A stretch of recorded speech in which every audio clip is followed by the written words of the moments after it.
The Chinese Navy now is basically over 150 naval combatants greater than the U.S. Navy. So this great military growth is largely funded by us. Wall Street, our investors, gave them the money to grow their economy, to build the weapons to kill us. It's not just the PLA by themselves, it's a people's war. So they're engaged with the civilian sector and civilian technology and leveraging all of this.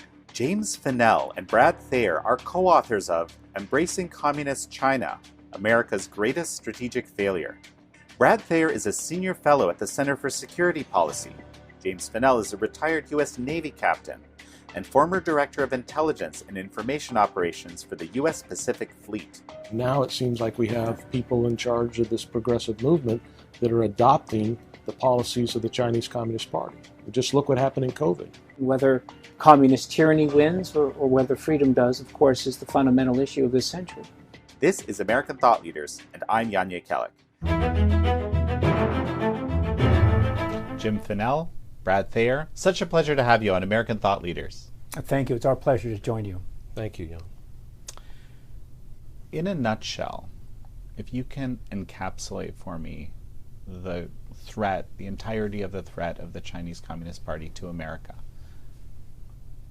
Well, the threat from the Communist Party of China is an existential one to the United States and to the liberal economic order, the world that the U.S. and the British created in the wake of World War II. First, there's the military threat. As the Chinese military has been growing exponentially, both in its nuclear capabilities and its conventional capabilities.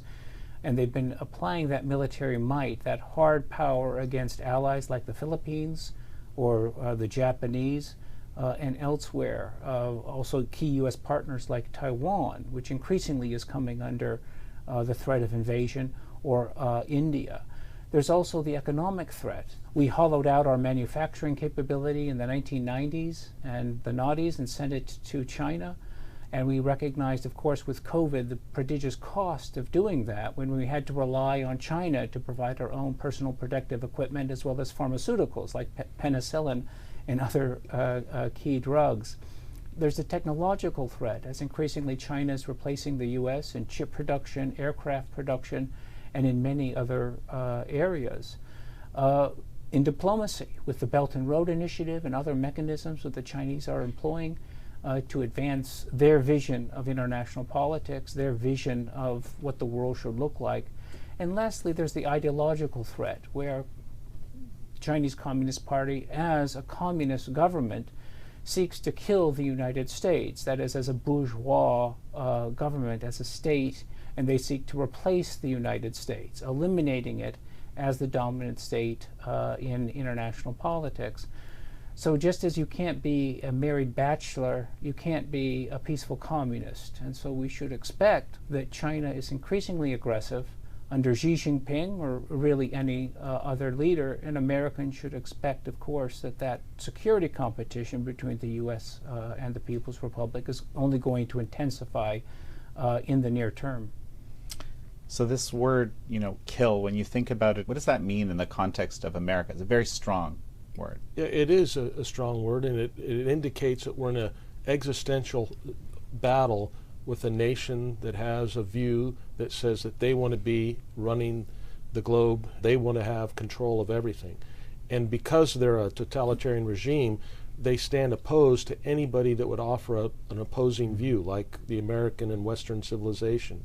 And so they've prepared themselves this capability to go all the way to actually use physical force if they have to. They would prefer not to use force, as we've seen them do in Scarborough Shoal in 2012. They were able to acquire territory without using weaponry.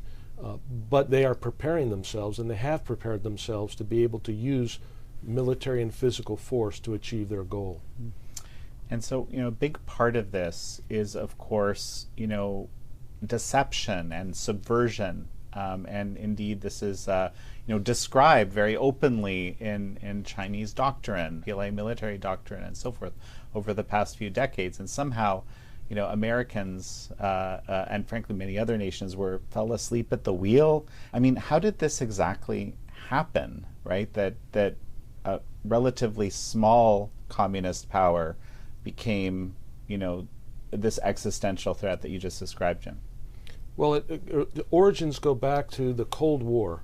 So following World War II, we faced an existential threat from the Soviet Union because we looked and saw China as a way, an avenue, because they were in the underbelly of the Soviet Union, that we thought we could reach out to them. By the time we switched recognition in '79 from Taipei to Beijing, we have started now this school of what we call the School of Engagement.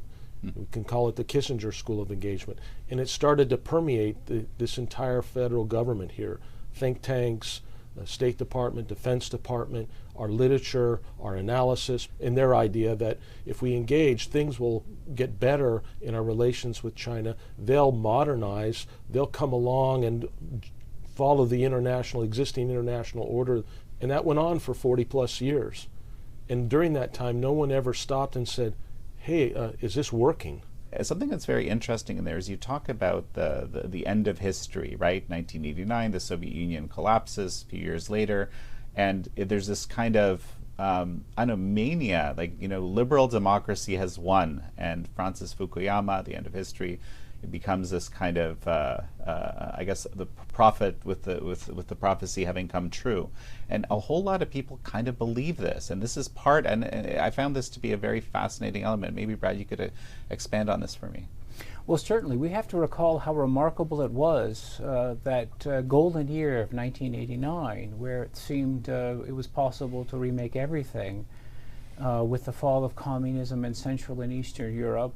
And at that time, Francis Fukuyama recognized, again, heavily influenced by Hegel, that it did seem that key ideas that would be a liberal democracy and free market capitalism were triumphant. And a little bit of the vintage went to our head, no doubt, and it helped to color our vision and to blind ourselves to the rise of China, which was also historic in another sense. 1989 was also Tiananmen Square. So you had really a popular movement that was crushed by the Chinese Communist Party. So that year was Janus-faced in so many ways. It showed what was possible in the future that Fukuyama picked up on, but it also showed the tyranny of the Chinese Communist Party. And the key lesson that Deng Xiaoping, the communist leader at the time, took from that was he was never going to allow democracy within China, and any democratic elements were going to be crushed. He also recognized the profound vulnerability. It's really interesting, actually. It was the same day of the Tiananmen Square massacre was the first post-communist elections in Poland. Mm-hmm. So that, that Janus, as you described it, juxtaposition is very apt. Something that just came to my mind from your book as you were describing this, there's this, I guess, fallacy that you engage in, which is the prioritization of the minor war today over the major one tomorrow.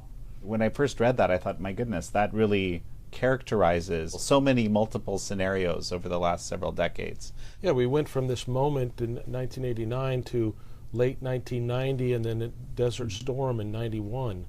And from 1991 until this recent pullout in Afghanistan, America's been dominated by wars in the Middle East against terrorism. And there's reasons for it, but what happened is it transformed the Department of Defense that had, during the Cold War, had this kind of balanced nature about how to deal with the Soviet Union. We needed a global navy that could contest and keep the freedom of navigation going around the world against the Soviets. And we had to have a strong army presence in Europe to make sure that the Soviet tanks didn't roll through the Fulda Gap and down into Western Europe. And so we had a balanced approach to national defense. We always considered 2 major theater wars and 1 lesser war as our requirement as a nation for our military defense. But when the Soviets went away and we got involved with these minor wars, if you want that term that we use, I know the people that died there, Americans, that's not minor to them, so we're not denigrating their lives. But in the sense of the survival of the nation, it was about a peer competitor that was coming, and we failed to see that the PRC was coming, and we instead watched ourselves just totally absorb ourselves so far on this wars in the Middle East that we stopped looking forward to peer competitors that were rising. You had the former Secretary of Defense, Bob Gates, saying, I want to pay attention to today's events, not future events. I got to take care of what's happening now, which was a complete 180 in terms of the responsibilities and all that previous Secretary of Defense had done, which was to look ahead to make sure that we were never surprised. In fact, the 1947 National Security Act was created so that we would never have a Pearl Harbor again. We recognized that we failed in 7 December 1941, and so after the war, we won the war. It cost tremendous amount of lives on both sides, millions. And we said, we don't want to go through that again, so let's organize ourselves in a Defense Department, and let's have a Pentagon, and let's look ahead, and let's have an Office of Net Assessment where Brad has worked, and let's look ahead to make sure that we're never surprised. But when we went into Desert Storm, it was literally 35 years of not looking ahead. And from a naval officer perspective, we kind of stopped thinking about naval issues. And in fact, at one point in this journey, this 35 years, there was a chief of naval operations that publicly proclaimed and proudly that he had more sailors ashore in the CENTCOM area of responsibility than afloat. Well, Jim, why don't I take this opportunity to just get you to tell me a little bit about your backgrounds, or for the benefit of our viewers, because you always had this sort of Pacific-focused view, which has kind of informed this book, certainly. Yeah, I spent 29 years in the U.S. Navy as a naval intelligence officer, and first part of my career I was a targeting officer. I worked a lot with the U.S. Air Force, spent some time in Riyadh, Saudi Arabia, did a lot of deployments on carriers. And then in about 1998, 99, I got assigned to the U.S. Pacific Fleet headquarters. And from 99 until I retired, every day of my career I was spent looking at China and their military, and specifically their Navy. So I had successive tours on board the USS Kitty Hawk that was forward deployed to Yokosuka, Japan. I was the task group, carrier strike group intelligence officer. And then I was the 7th Fleet intelligence officer. That's our numbered fleet that controls the Western Pacific, west of the international date line out to the Indian Ocean. And then I went back here to DC, and I was the Office of Naval Intelligence, Senior Intelligence Officer for China. Anything that dealt with China through the Office of Naval Intelligence, I got to, have a review of it and, assessment on it, and before it was published inside the Navy. And then I went back to the U.S. Pacific Fleet, and my final tour as the Director of Intelligence and Information Operations for the U.S. Pacific Fleet. And no other officer had the forward carrier, the 7th Fleet, and the Pacific Fleet leading intelligence operations out there. So I had a unique perspective where I was watching and what we call fine grain analysis of the Chinese naval operations and their Air Force and things of that nature. So really watching the details event by event and watching them grow. And then to come back and deal with people back here that just seemed not to comprehend what was coming. And that was probably one of the biggest, reasons that I got involved with Brad, at least from a intellectual standpoint, is that I had lived that and I had experienced this idea that we were watching it out on the pointy end, as they say, but you couldn't get people back here to recognize the threat and to start taking actions. So let's just characterize the growth of China under the Chinese Communist Party since 1989. How has the military changed since that time? If you go back 25 years ago, the Congressional Research Service puts out a publication that talks about the Chinese Navy and the U.S. Navy. Mr. Ron O'Rourke has been doing this for 30 years, a brilliant guy, national treasure.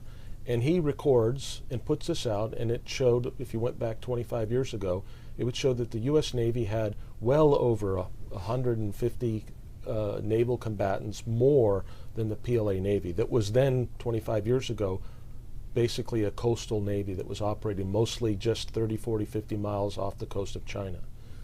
25 years later, the latest report that Ron put out here in the last couple of months, it shows that the Chinese Navy now is basically over 150 naval combatants greater than the U.S. Navy. They are now the largest Navy in terms of numbers of hulls, tonnage. Over the last decade, they've produced more tonnage. Battle force missiles, in terms of anti-ship cruise missiles, the Chinese have more anti-ship cruise missiles, longer range, supersonic. So in just that one area of the Navy, they've gone from being inferior coastal Navy, brown water Navy we call it, to being a global Navy, not on the same level of the United States yet today, but in terms of a strategic trend line, the trend has been very, very clear. Mm-hmm. And you can say that in terms of the strategic rocket force, where they have the largest strategic rocket force of any nation on the planet. You can measure their air forces now are the largest air forces in the Western Pacific and across the board. And Xi came in and made major renovations in 2015 to the PLA. He actually reduced the size of the PLA from 2.3 million to just 2 million. And he got rid of about 300,000 people that weren't directly involved with warfighting. Kind of the old Soviet model of people that it was kind of corruption and things of that nature. He swept that out. He reorganized from 7 military regions into 5 theater commands that match in ways our combatant command structure here in the U.S. So you see this almost, they're becoming like the U.S. Department of Defense in terms of their organizational skills, focusing on jointness, things of that nature. And you can tell what's important to the Communist Party by what they spend their money on. At the People's Congress, they will announce this is what our gross domestic product for the year target is.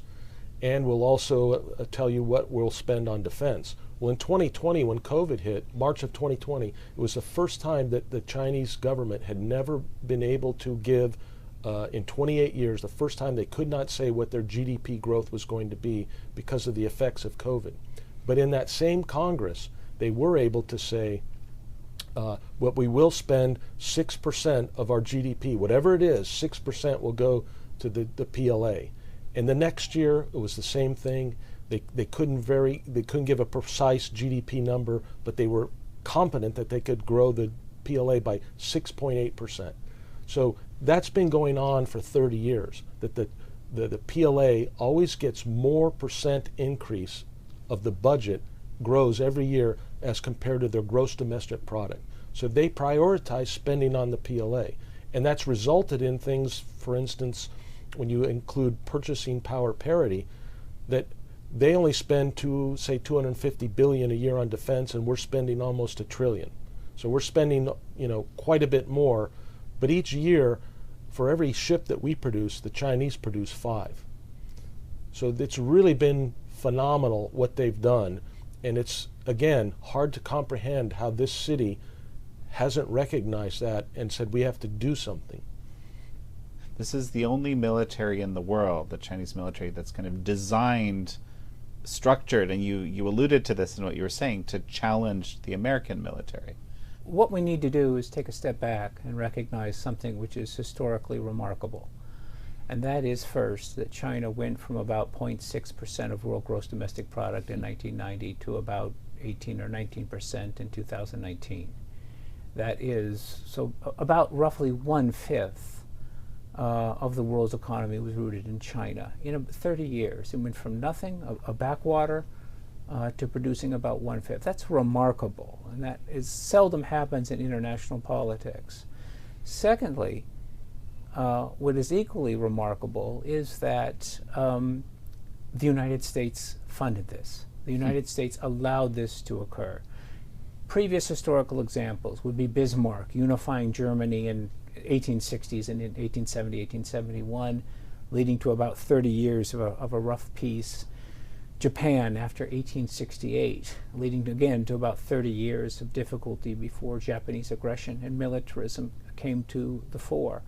What we're seeing in China is historically unique, and that is that China's growth is responsible, it is due to the United States. Its peer enemy funded it, allowed it to grow. So every aspect of its military growth, every aspect of its economic growth, of its diplomatic growth, science, technology, its lunar exploration, space exploration that we're witnessing is due to the Americans. It's due to the American economy and decisions that we have taken in conjunction with decisions that Deng Xiaoping has taken. So this great military growth that Jim has identified, right, is largely funded by us. We did that. Wall Street, our investors, gave them the money to grow their economy, to build the weapons to kill us. Now, the first rule of strategy is don't assist your enemy. And of course, we violated that time and time again. And that's really the heart of the book. Well, and this is a kind of a perfect moment for me to read another quote that I pulled from the book. Put succinctly, U.S. decision makers had a profound misconception of the fundamental principles of power politics, the need to sustain U.S. primacy and defeat the threat from the ideology of communism. So, yes, absolutely. You bring up a concept that, frankly, I haven't thought about much before. Maybe I'd come across it here and there, but of threat deflation. And now this has become kind of part of my lexicon. So, Jim, if you could kind of explain to me how important threat deflation versus power politics, how important a role it played in, basically what happened here. Right. To follow on with Brad, this idea of power politics, of understanding a threat, you have to have honest assessment. So intelligence is the foundation of that. And what's happened over time in this regard to China is that we started to see the influence of the engagement school seep into and essentially absorb and take over the intelligence community, to where people were downplaying the threat, underestimating the timelines of when the Chinese would get something. We have a section in the book that talks extensively about PLA aircraft carriers and how there was essentially a concerted effort to basically minimize the possibility that the PRC would have an aircraft carrier. Well, minimize the idea that they were going for it, right? Correct. Yeah, right. And then what did we see actually happen? In 2012, they got their first one, and now they have 3. And they skipped a whole generation of, they went from ski jump ramps to electromagnetic aircraft launch system. They skipped steam catapults. 70 years we have been flying off of carriers with steam catapults. We've just gone into electromagnetic aircraft launch system, and they skipped that generation. But it's because of threat deflation. I mentioned the ship numbers. Why is it that we didn't react? Because people were downplaying the capabilities of these new Chinese ships. Oh, they don't have the capabilities. They're not watertight integrity. Oh, they don't have the kind of maintenance that we do. Always downplaying. When the Chinese first sent their first naval escort task forces to the Gulf of Aden in December of 2008 and January of 2009, I still remember reading in the newspaper, reading assessments that said, oh, they're going to go out there and they're going to have major problems. They're not going to be able to steam around. They're going to have material readiness issues. They'll never fly helicopters off their boats. They won't do vertical resupply, VERT-REP, and they'll certainly never do it at night. Well, you know what we're on right now? The 45th Naval Escort Task Force is out there right now operating. So since December of 2008, every day since right now, there's been 3 Chinese warships on patrol in the Gulf of Aden escorting Chinese commercial vessels through the Gulf of Aden and up through the Red Sea. And now they have a base in Djibouti and they can do some resupply work there. But all the predictions were that they wouldn't be able to sustain that. And here we are, 15 years later, and they're sustaining it. So you could go down a list of things that people said they'll never do this, they can't do that, they can't reach this, they can't reach that, they're not gonna, it'll take 30 years to get this, it'll take 20 years to get that. And always, in every instance, the inclination by the IC is wrong in the wrong direction. It's always underestimating.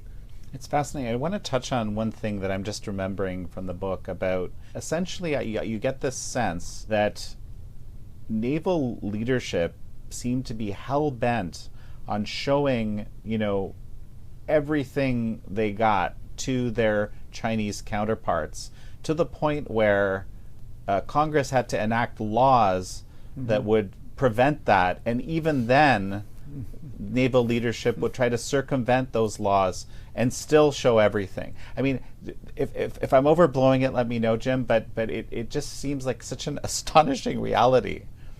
Yeah, so in our research on the book, I was a young officer in 2000, younger officer than I was when I retired. And but I have, the folks that we researched this book were in here in DC in the government, and they were tracking this issue where there was concern on the Hill here in Capitol Hill that people would be exposing too much to the Chinese, and that the Chinese were becoming a threat. You had the Cox report and this kind of concern about the Chinese.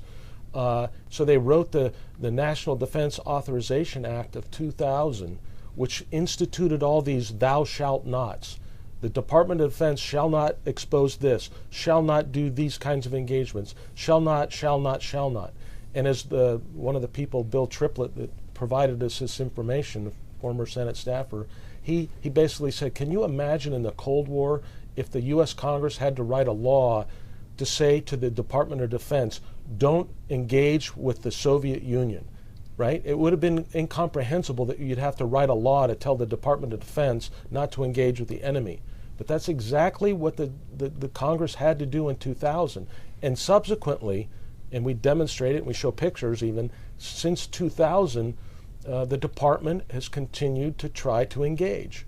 And every year in the annual report to Congress, the PLA report, the DoD says, here's all the engagements that we've done.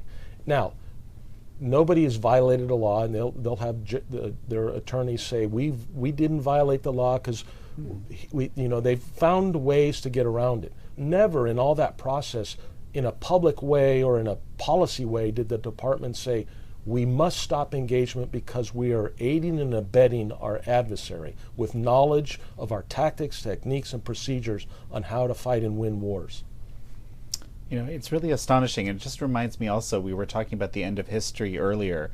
Mm-hmm. And, you describe, and this is also a very interesting way of looking at it that I hadn't seen before, that this end of history mania, let's say, created, in effect, an intellectual disarmament, right? Basically, people lost their ability to think critically about these sorts of questions. So tell me about that.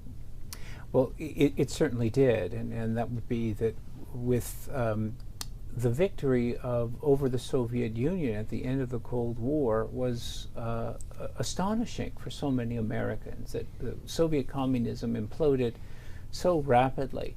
And then basically we lost our mind, right? We had the intellectual disarmament, or we had a great forgetting, or however you want to say. As Alexei Arbatov said, right, Soviet analyst of America said, we're going to do a horrible thing to you, we're going to take away your enemy. Paraphrasing his remarks. And that happened. At the same time, of course, the enemy did not go away. The enemy, in a very calculating manner, recognized he needed to save the Communist Party of China, and what he needed to do in order to do that was to make Wall Street a partner. So he had to reach out to Americans to allow manufacturing to come in, and with that wealth, he took a slice of it and reinvested back in America, right? In Wall Street, in Washington, to essentially buy friends, win friends, and influence people.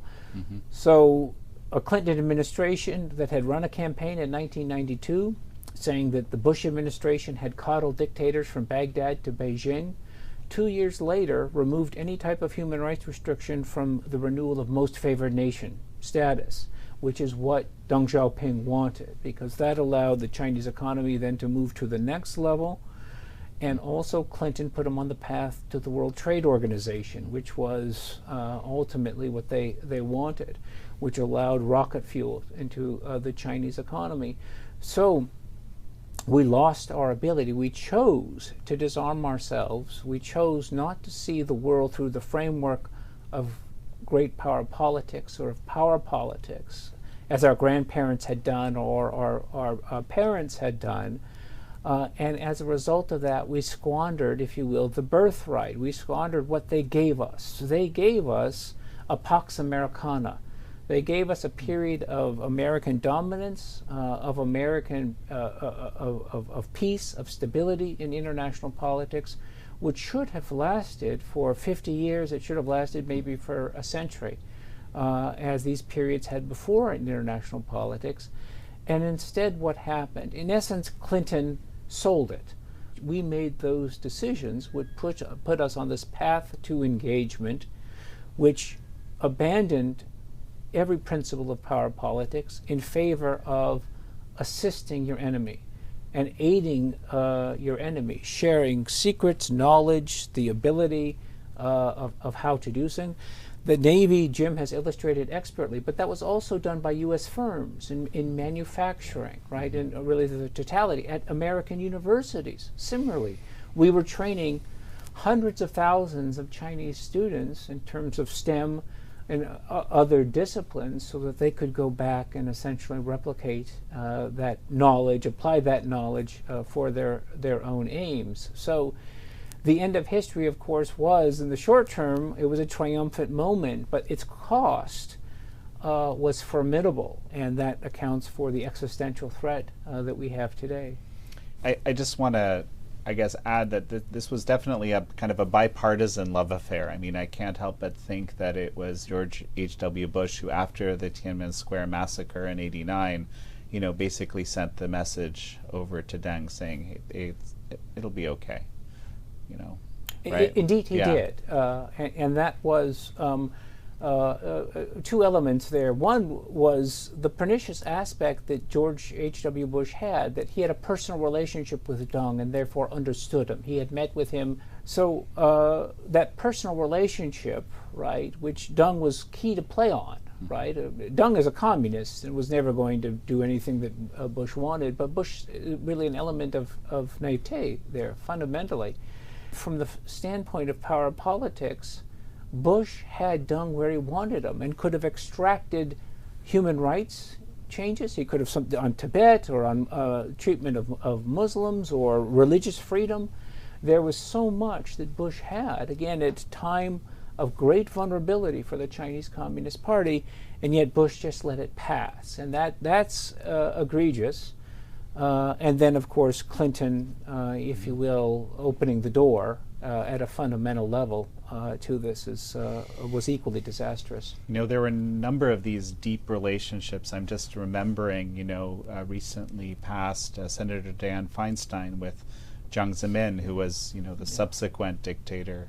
There's something that I find, kind of paradoxical, and, perhaps we can explore it a little bit.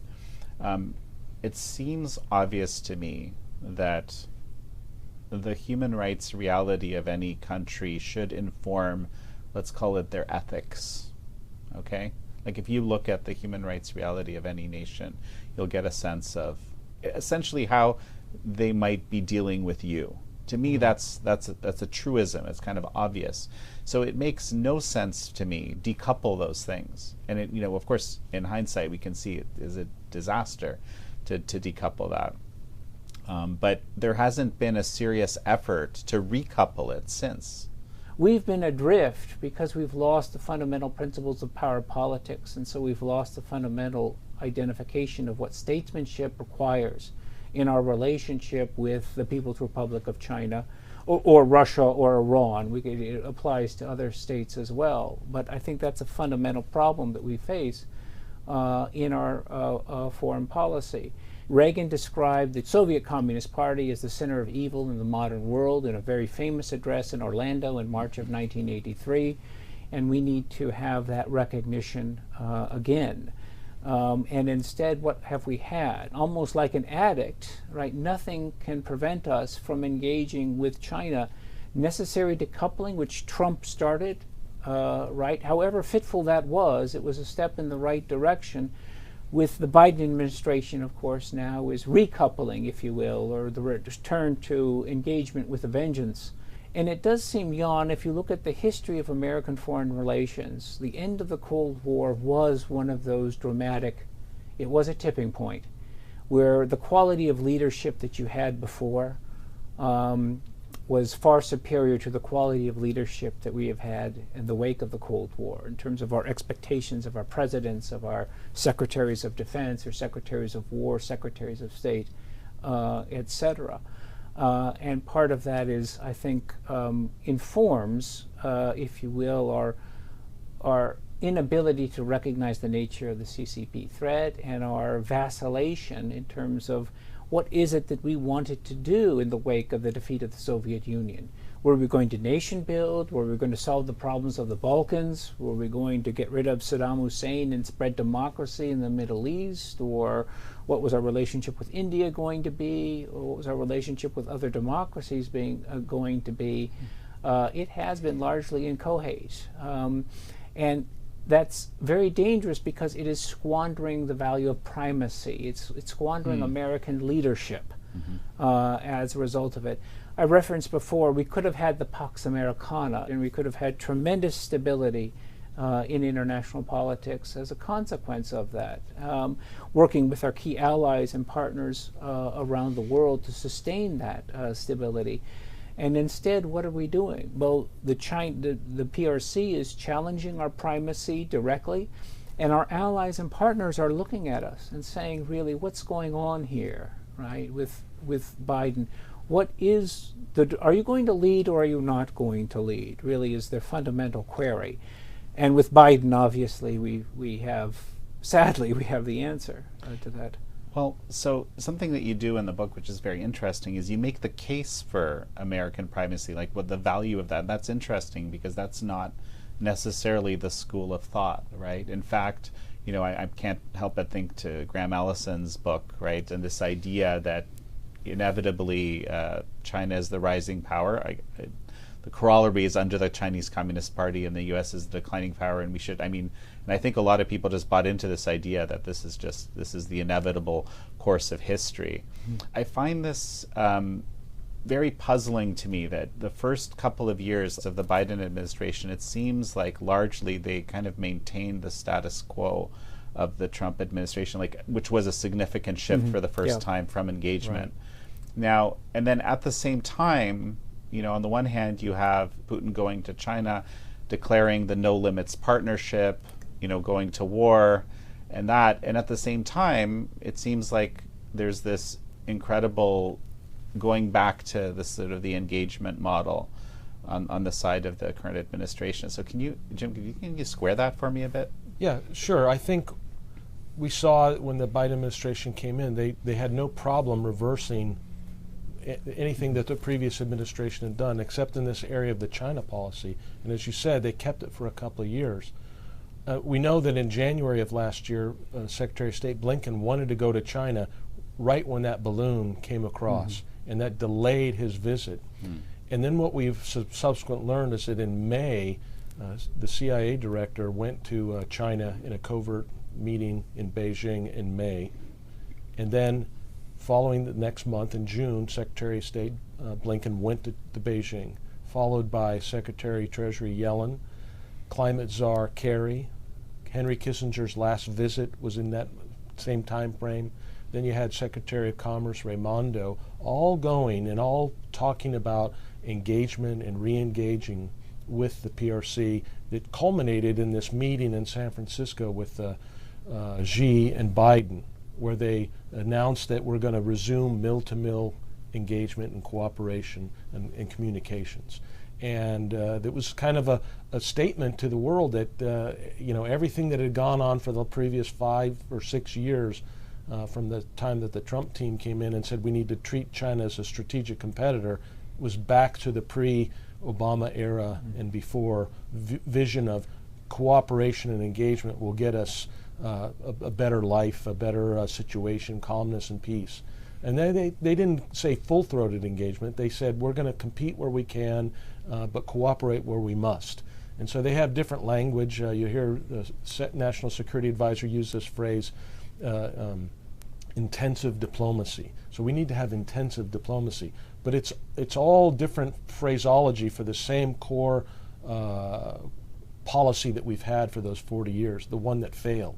So that we're in a way we're returning to the dog's vomit, to something that we should be rejecting.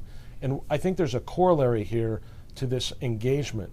It's not just only do we engage, but there was a corollary that was very pronounced into the Obama administration, which was do not provoke. So we used to do things like we fly every day reconnaissance operations inside the East China Sea, South China Sea, and international waters, international airspace. We do that. We've done that in the Cold War with the Soviet Union. We've done that. That's part of our nation state survival, is to know what's going on and have intelligence.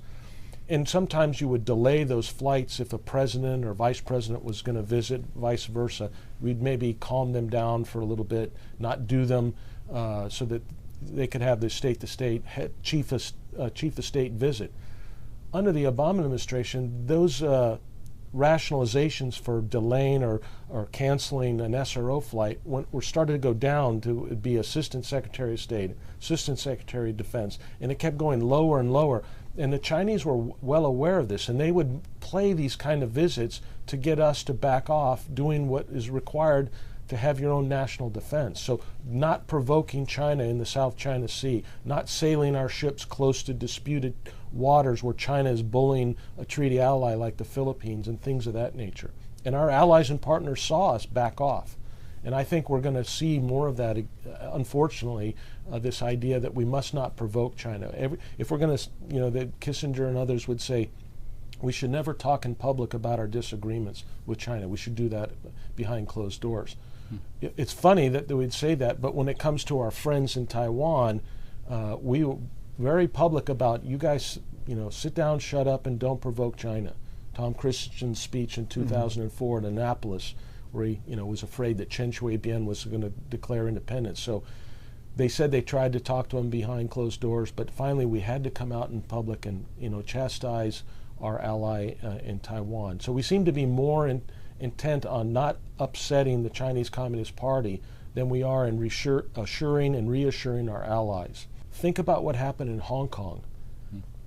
We had a situation in 2019 in Hong Kong where we could have taken a stand. We could have stood up and said, this is wrong. We're not going to stand by. We did make some statements, the administration did, but was there more that could have been done? Was there economic pressures that could have been applied? We didn't do those things. And so I think it has been a bipartisan failure. This argument for U.S. primacy, it's, at one point this would have been sort of not a debate, I guess, this question, but today it is. So there's a number of people that would say, is that really something we should be looking for? Well, certainly, and primacy did have considerable bipartisan support, right? We can think about the United States in the Cold War or the United States in the wake afterwards. Democrats and Republicans in the aftermath of the Cold War wanted to use American power for different aims, right? We could think about Operation Allied Force, or what Tony Blair and Jack Straw in the UK identified as the first progressive war, right? To deal with. If I may jump in, this is fascinating what you're just saying, because one of the things that occurred to me as I was reading, right, was that there may have been a certain kind of, associated with the end of history, a certain kind of hubris, right, that then said, hey, listen, we can go out and maybe, push a lot harder than we did before to change these other places into our system. Right? Absolutely. Yeah. As Colin Powell reported a remark that Madeleine Albright made to him in 1993 when he was chairman of the Joint Chiefs of Staff, and Madeleine Albright was just into the Clinton administration, where she said to him, you keep talking about this great army of yours, when are we going to use it, right? When are we going to use it for progressive purposes? Albright was saying. And of course, Colin Powell was appalled that she would see the United States Army as that tool. But indeed, Jan, that was it. They wanted to use it, and then Bush, obviously 9/11 occurs, and Bush and Cheney take it in a different direction. But well, and they fabricate intelligence. Well, right? Yes, or someone does. Pardon me. Right? Certainly, yeah. Indeed, and so we spend. The United States goes off in a different direction, in a way which was largely solipsistic, right? Our allies were scratching their heads about what were we doing here, what was actually going on. I mean, the idea would be to focus on great power threats. That's the logic, and protect what you've created in World War II and in the Cold War. Preserve that to the next generation, rather than using your power, if you will, fruitlessly in a way which was unwise. The fact that American power is the greatest force for stability in international politics is not something which is widely recognized, it seems, at this point in time. And we can think about all the wars that might have occurred that did not occur because of American might and its pacifying effect in many dangerous places between Greeks and Turks, or Camp David, the peace that we were able to work out between Egypt and Israel, which helped to stabilize that, or the role that we've played between Pakistan and India to help stabilize the crises that those states have had. There were many dogs that didn't bark, for example, and that was due to American power. And then the other advantages of American power for advancing an environment which makes it possible for our economy or for our values or for our principles to spread, a world which is a little bit more accommodating to that, but fundamentally because it is far better than the alternative. The alternative is offered by the Chinese Communist Party, and it is tyranny. And so we can look around the world. Would you rather be allied with the United States and the future that it offers, despite its problems? Right? People around the world are trying to come into the United States. They're not trying to go into China. China would not allow them in the first place, but would certainly not welcome them. Or are you looking to the Chinese Communist Party, which offers a future defined by tyranny and oppression? And when the world is asked that question, the United States is seen overwhelmingly as being the better force, the better ally, the better partner in international politics.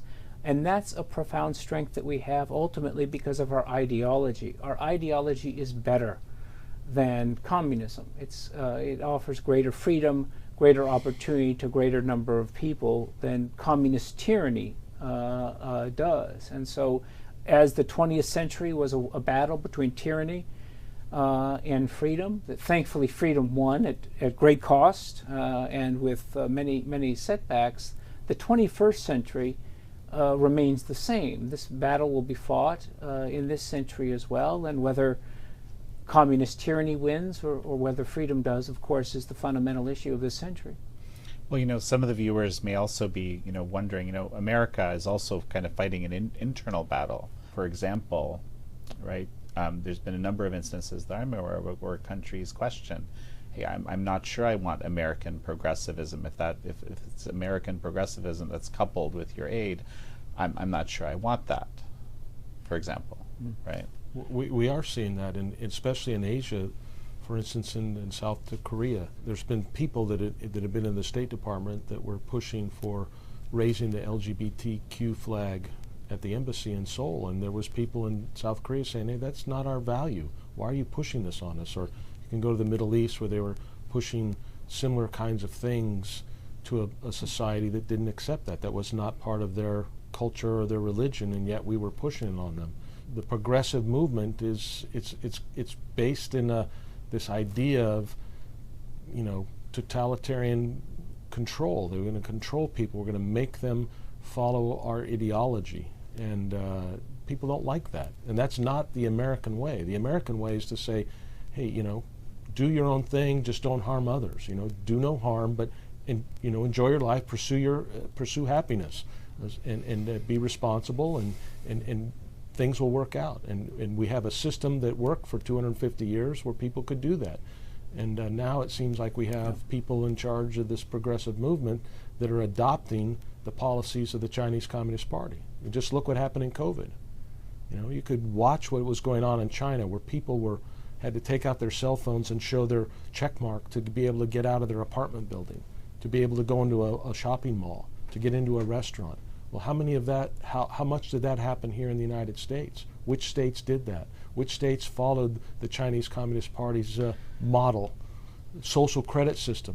People, I remember talking to some folks, 10 years ago and said, oh, the U.S. will never have a social credit system. We're impervious to that. And yet we're seeing ourselves more and more inclined to have a social credit system. Are you reading the right things? Are you following the wrong websites? Whatever it is. And when we go to digital currency, where we can track everything that you do with every dime that you have, then there'll be certain things you're not allowed. Hey, you had too many, Red Bulls today, Jim. Sorry, you don't get get to have this access to this travel or this store or whatever it is, or your children can't go to this school because you didn't perform right. You're just reminding me of another thing that's in the book, the lack of education about the system. You talk about it in the context of the military and strategy and government. There's a profound lack of knowledge that you describe. This is one of the most disturbing things in here. There just isn't people in this town that are educated sufficiently around what that system is, how it works, the many doctrines which it's applying, which are open source even, that are available, like unrestricted warfare is one example, and frankly just what a pernicious, horrible, deadly ideology communism has been in every single application in which it's ever existed. That's a critically important point, in that we do not educate Americans about communism, about that ideology, about its totalitarian nature. And as a consequence of that, we don't understand international politics today, right? We're ignorant of the ideology of our greatest enemy. But we understood the Soviets, apparently. We did understand, right? Yeah. And so what caused the change, right? With the end of the Cold War, that gave, I think, many people in the American educational system the excuse to say, well, the Soviet Union is gone now, so we don't need to spend money or any time looking at the ideology of communism. It was on the ash heap of history, right? Once the Soviets, again, the arrogance of the end of history moment, if you will. But then also, Jan, the fact that we are in a period of ideological upheaval, where political liberalism, traditional American ideology, is confronting progressivism, which is communism in a different guise. And so the progressive, of course, do not want the history of communism taught. They do not want the ideology taught. And so it's not, in essence.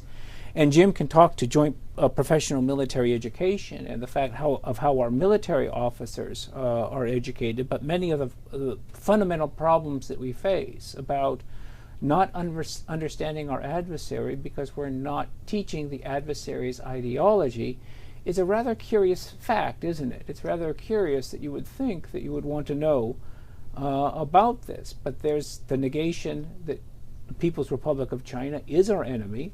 And there's the negation as well that they're communists, right? And so the period of ideological upheaval, as well as the upheaval that we face in international politics, really is twinned. And communism is at the root, if you will, of both of those struggles. I can't help but remember Matthew Lohmeyer, Colonel Matthew Lohmeyer, who was sounding the alarm, right. Separated from the military after sounding the alarm about a kind of a Marxification of education in the military itself.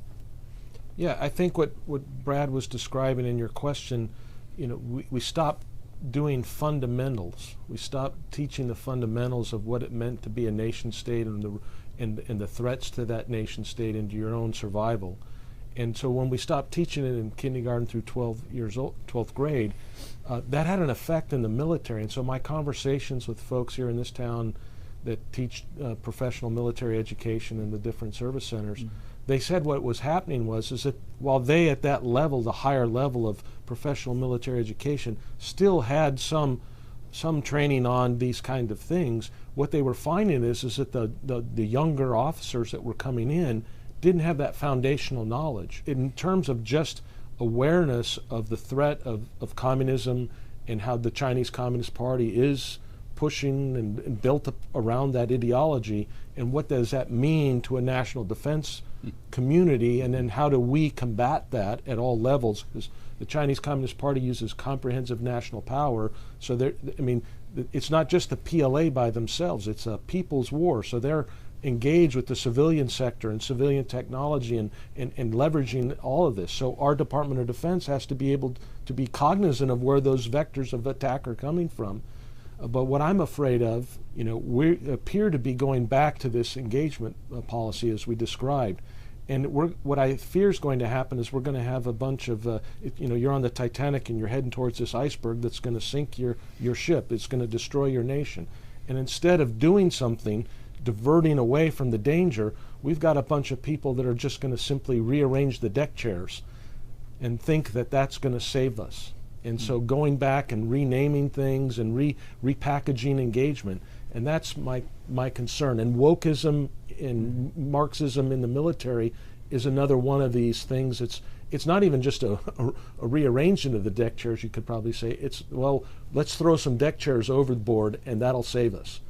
And it's a recipe for disaster. I can't help but think of, from the Titanic film, that string quartet. Yes. That, I guess provided some service, right, at the end, but yeah, it's certainly not in changing the outcome. No. Well, let's talk about what to do in this rather difficult situation that you've outlined now. One of the great strengths of why we defeated the Soviet Union was because we had a professional military. And it was what Samuel Huntington, the great student of civil military relations, called objective civilian control, where civilians are in charge, of course, but they leave a domain to the military, and they don't interfere. And that's an objective domain where the military makes its own decisions and, if you will, ensures that it's able to execute the orders that civilian leadership give it. In contrast, right, there are what's called subjective control or politicized militaries, right, which do not fight as well. Historically, the People's Liberation Army, for example, where the party controls them and the party tells them what to do.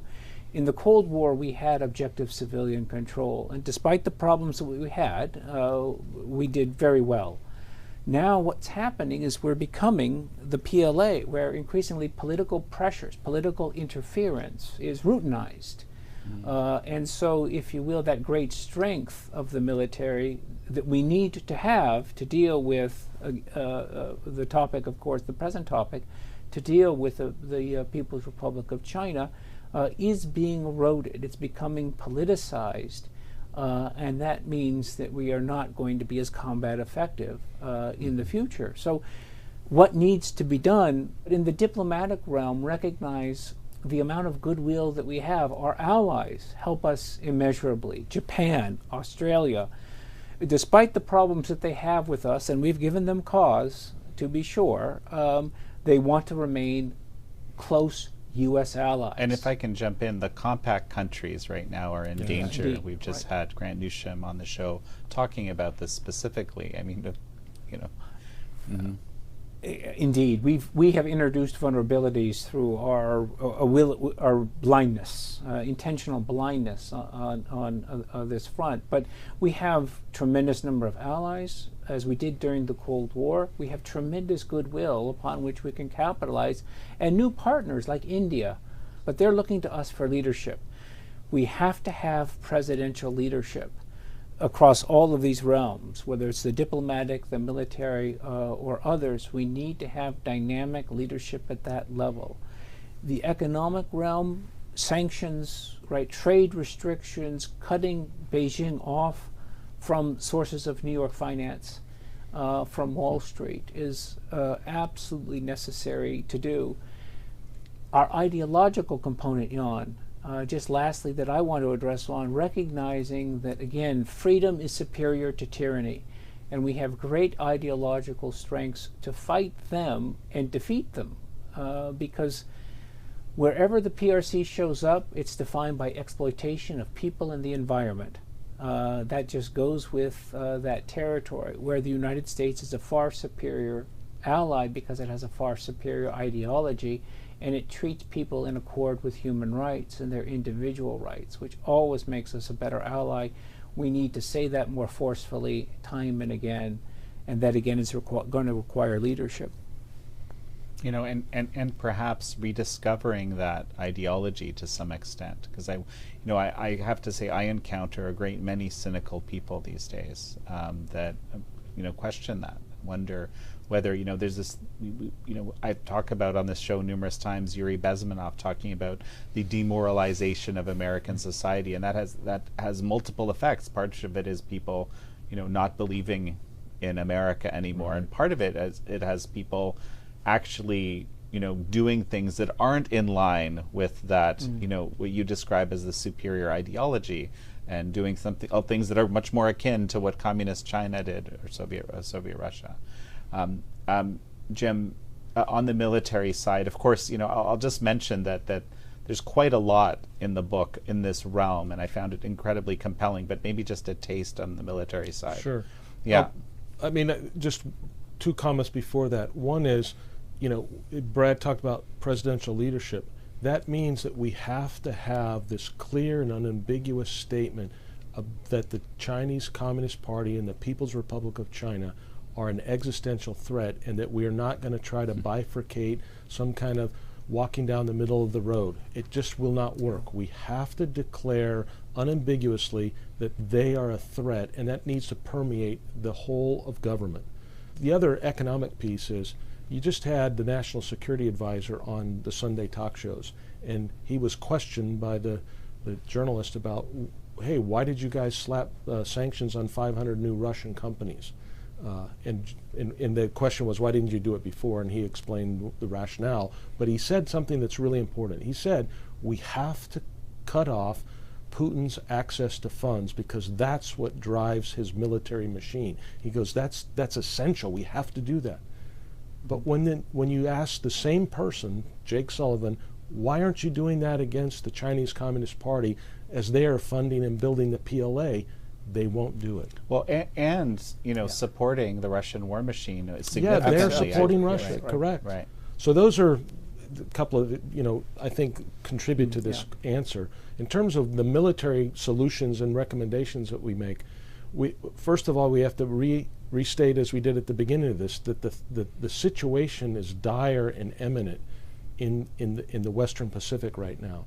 China is on the verge, and we've had many current and active 4-star generals and admirals say that China is close to being able to launch an invasion or blockade Taiwan to catastrophic effect, and not only of Taiwan but of America and our sailors and Marines and airmen and soldiers that are stationed over there, the people on Okinawa, the people on our carriers, or people on our surface ships and submarines. They will be in the pattern, the frag pattern, if China decides to invade Taiwan. So the threat is imminent. The threat is real. The threat is credible from China. So we need to do something to dramatically prepare ourselves to build up our conventional and nuclear force structures. Those things take time. To build the new Navy that we need, in 1940, the United States passed the Two-Ocean Navy Act. At that time, we were the #1 ship-producing nation in the world, and it still took us 3 full years until we started seeing those aircraft carriers and destroyers being rolled out into the fleet. We are not the #1 ship-producing nation in the world today. China is. China has over 13 major naval ports. We have just 7. One of theirs in the Shanghai region is larger than all 7 of ours.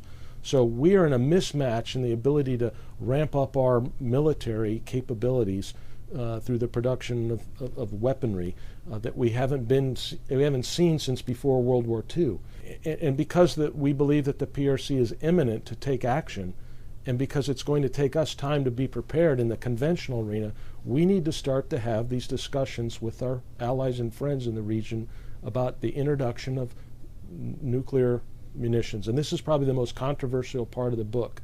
No one wants to use nuclear munitions, but in order to be able to have a deterrent effect on Xi and the Chinese Communist Party, we need to make them go back to their drawing board, go back to their comprehensive national power seminars and calculations to say, we didn't think the Americans would do this. And what are we going to do, and how do we have to adjust or delay our actions? And so we need to go to our allies and say, let's talk about this, not in private only, but we need to say that we're doing this in public, and we need to follow through with this. China in the last 3 years built 350 nuclear ICBM silos in central and western China. That's a fact. Now there's been some speculation that they may not be fully operational. I, in my assessment, believe that those reports were false flag, and that they are very capable and operational. And so we need to treat this threat as it is, and we need to alter the status quo in this arena. People say, well, that'll be escalatory. You'll be escalating the situation by discussing nukes. Well, excuse me, they just built 350 nuclear ICBM silos that are pointed at the United States of America in 3 years. You hear this phrase, status quo. We don't want to alter the status quo in the cross-strait relationship and the cross-strait balance of power. Well, for 25 years, China has been altering the status quo every day. And yet we sit here and don't do anything. So the idea that if we do something, we're going to provoke or cause an escalation is a false argument. We need to do what's required to defend ourselves and our allies. And this discussion and this idea of discussing these issues needs to be on the table. Jim, how do you respond to this idea that what we would describe as the military-industrial complex, these giant, multinational, defense companies and so forth are kind of overbloated, are milking the system? Yes. So how do you react to that type of criticism? Like this is actually just being pushed by the warmongers and the people that want to create this weaponry and make billions of dollars. Three things. It is a valid concern. We have made major mistakes in the Defense Department. It is overbloated. If you go back 25, 30 years ago, there were literally hundreds of small defense firms. And now they're all been boiled down into these 5 big defense industrial complexes. In a way, they become corrupt, and they're not producing. As I mentioned, we produce 1 destroyer, the Chinese produce 5 for a quarter of the cost. That's wrong. That should not be allowed. So we need to have major reform of the Department of Defense. It needs to be decentralized. We need to put in some things into place where retired officers cannot, especially the general and flag officers, cannot go back into the system and represent them, or politicians.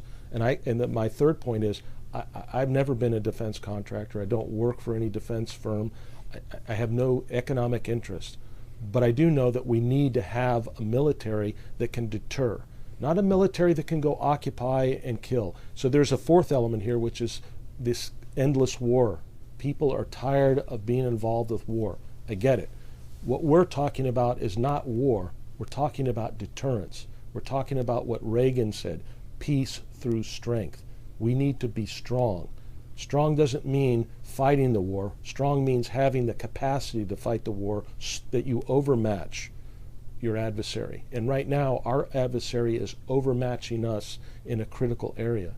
And then you have to, explain to folks that if Taiwan falls, it's not just the people of Taiwan.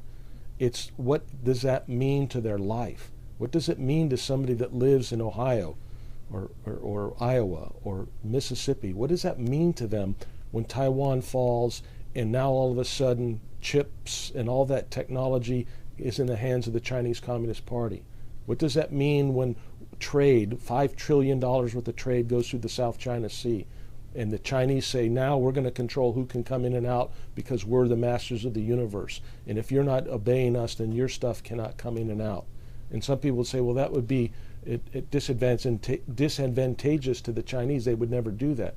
Well, we've seen them do that. We've seen them use economic warfare against the Philippines, against Australia, against anybody, Norway after one of those Nobel Prize events, right? It doesn't matter who it is or where it is. They will use economic warfare like a Navy ship would use a gun. They use it that way.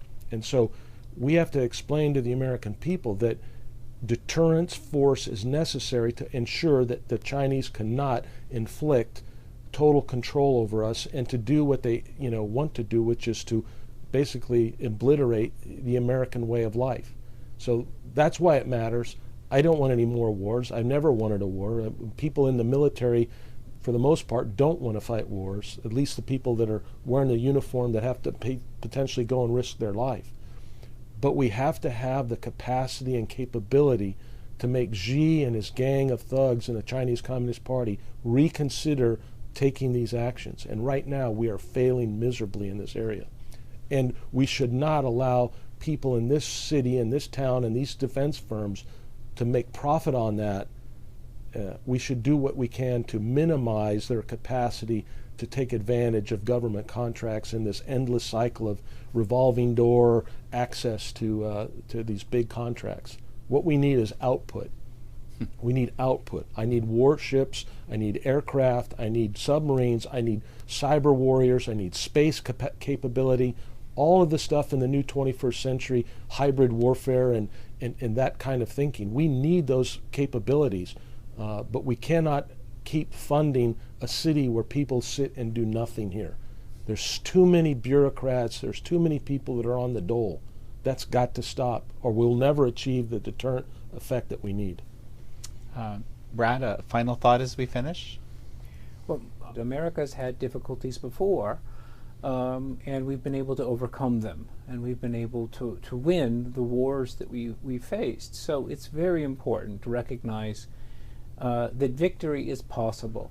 The CCP is an illegitimate government. It's a communist government. It was imposed ultimately by Stalin on the Chinese people. It has no mandate from the people.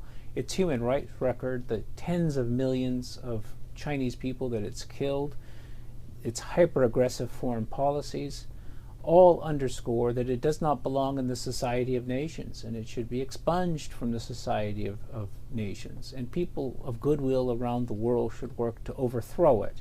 We should eliminate this cancer from international politics. So our enemy has prodigious weaknesses, and we have great strengths. If we can capitalize on our strengths, and if we can exploit our enemy's great weaknesses, profound weaknesses. Again, Marxism is a Western ideology. It has nothing to do with China. It was developed by two Germans and in exile, really, but it has nothing to do with the greatness of Han civilization or Chinese civilization. So we have to be confident in victory. We have to right the ship, as Jim said. Sound the ship, right it, ensure that it's capable for the task and the difficult task ahead.